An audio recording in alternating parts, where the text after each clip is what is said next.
Hi everyone, I'm Allie with PotomacBeads.com, and today I'm doing another beading series here for that Better Beader, trying to make you more informed, and we're going to go over wire. I know a lot of you are kind of a little bit against wire, but there are some things that you definitely need to know when talking about wire, talking about the different gauges and the different thicknesses and the tools that go along with it. So this episode of Better Beader is really designed to inform you about wire. I know a lot of our viewers are seed beaders and they like to do bead weaving and intricate things and working with delicas and doing thread and needle. But at some point, even with the best bead weavers, you will need to pick up some wire. It is essential for you to know exactly what you're getting for wire so you don't make an uninformed purchase and purchase the wrong size or the wrong gauge or the wrong shape. Mainly, if you are doing bead weaving, you may have the option of actually using, say, a wire guard at the top here and connecting to an ear wire. But the most common thing that you will need to do when you are making or using wire is actually making little coiled eye pins at the top of head pins or at the top of the ear wires in order to connect them to your ear. You may also use these tools and these techniques for fixing a chain or doing repair as well. So I think this is essential, kind of essential wire knowledge for you, even if you are a bead weaver and you don't even know if you have wire or wire cutter pliers or anything. So I brought out a couple different things to go over. The number one thing is that in wire, as the number gets smaller, the wire gets thicker. So here I have some 14 gauge art wire in a gold color. And here I have I'll use some of this, 28 gauge wire in gold filled. So you can see there is a huge difference between 28 and 14 gauge wire. The thicker wires are going to be used more for bases of stiffer bracelets where you have the wire exposed, or you're doing more of a bangle or actually creating shapes.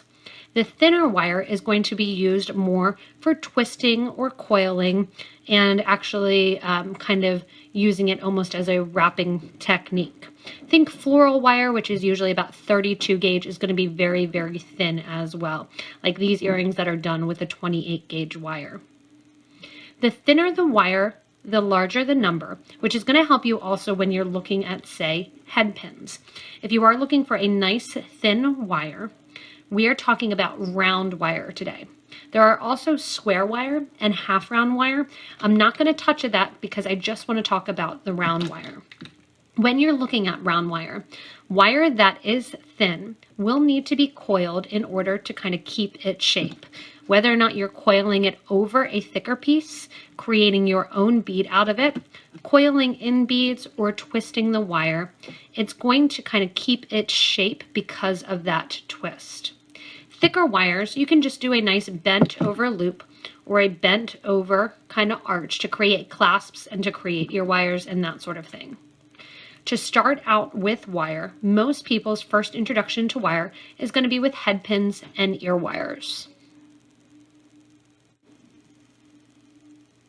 When looking at head pins and ear wires, most head pins or ear wires are going to be between 20 and 24 gauge. I have 21 gauge here and 22 gauge in 1.5 and 1 inch. Generally speaking, the shorter the head pin, the thicker you're going to want it to be because it's going to bend very easily. 24 gauge head pins are going to be thinner than 21 or 22 gauge. Because of that, they're going to bend nice and easily. However, that can be good or bad depending on the weight of the thing that you're putting on to the head pin. My recommendation is to get a spool of wire and have plain wire. Practice using that wire, like this is 24 gauge, before actually getting head pins. Or buy an inexpensive pack of head pins like this and practice doing that coil. When it comes to anything thinner than 22 gauge, I always recommend doing that coiling at the top when you're making your eye pin. Thicker wires, like this 21 gauge, you can do a simple turned over loop with your round nose pliers and it generally will keep its shape. When you are learning and practicing, the 2 gauges that I recommend getting spools of, and I have huge spools of, we have smaller spools, is 20 gauge and 24 gauge. Grab a pair of wire cutters, cut a length of each wire, grab a pair of round nose pliers, because you want to have rounds. If you want to make a loop, you have to have round nose pliers. Do not try to make loops with your needle nose pliers. It will not come out round because they are flat on the inside. These have other great uses like flattening out thread, holding 4 wire when you're turning or twisting, but they are not to make rounded loops. The rounded loops that you're going to be, again, usually that first introduction to wire is head pins, are going to be anywhere between that 24 and 20 gauge wire. That's why it's good to practice with the 24, which is thinner, and the 20 gauge wire. With both of those wires, it's great to get an inexpensive spool of art wire and take the time to take your round nose pliers and make coiled eye pins and practice doing so.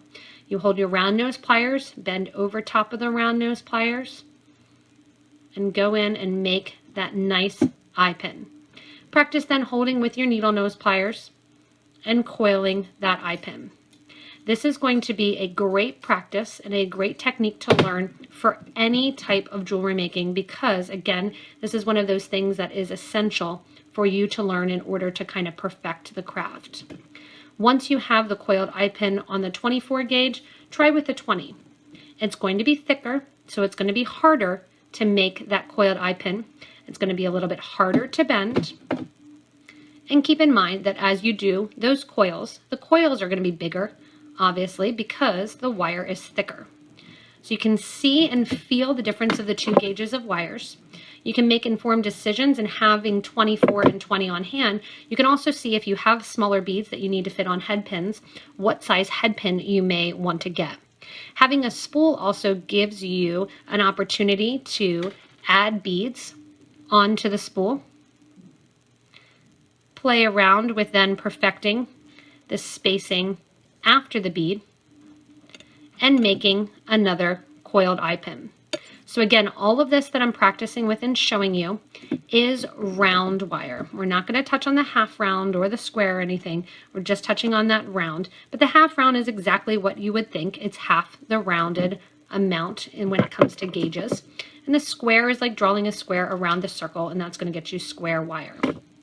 Once you practice making these little eye pins and the coiled eye pins, you can determine, again, what size you feel comfortable working with, what your project use you want to have, and what you want to have it be done with. And that'll give you a better idea what size wire to purchase if you are purchasing head pins or you're purchasing raw wire to play with and make some different designs as well.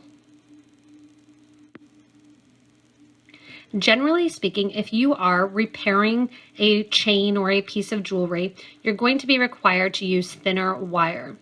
The 20 gauge, if I am making an eye pin or just doing what some people call a turnover loop, if I'm making that eye pin or that turnover loop, the 20 gauge will pretty much stay closed. The 24 gauge, it's essential to do that coil. Most jewelry repairs that you may have to do, you're going to require a thinner wire to do so, especially if you're repairing a link chain or something like that, because this thinner wire is going to fit between those different links.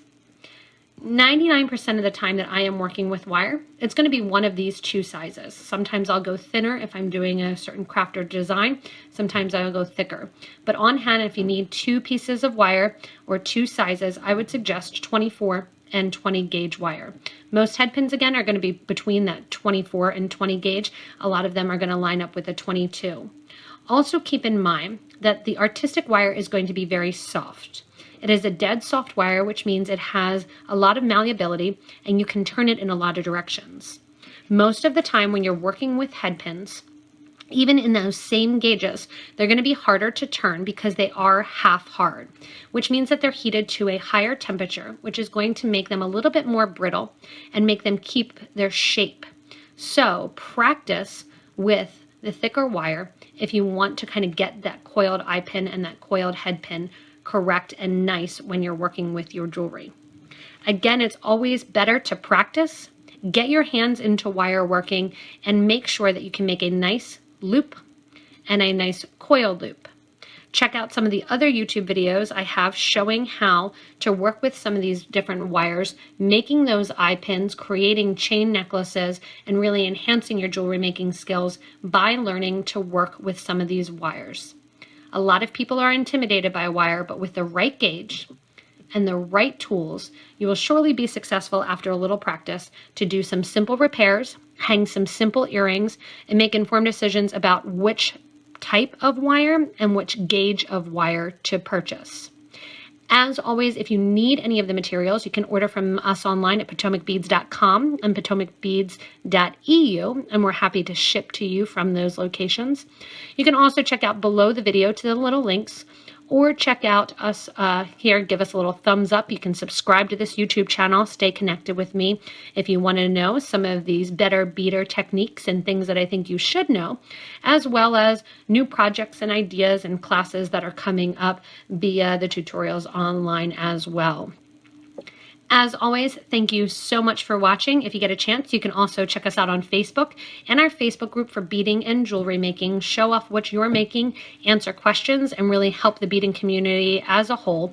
It's an awesome collection of our community members that really are inspirational to all. Thank you so much for watching. Hopefully these little essential things will help you become a better beader and get you better at your craft.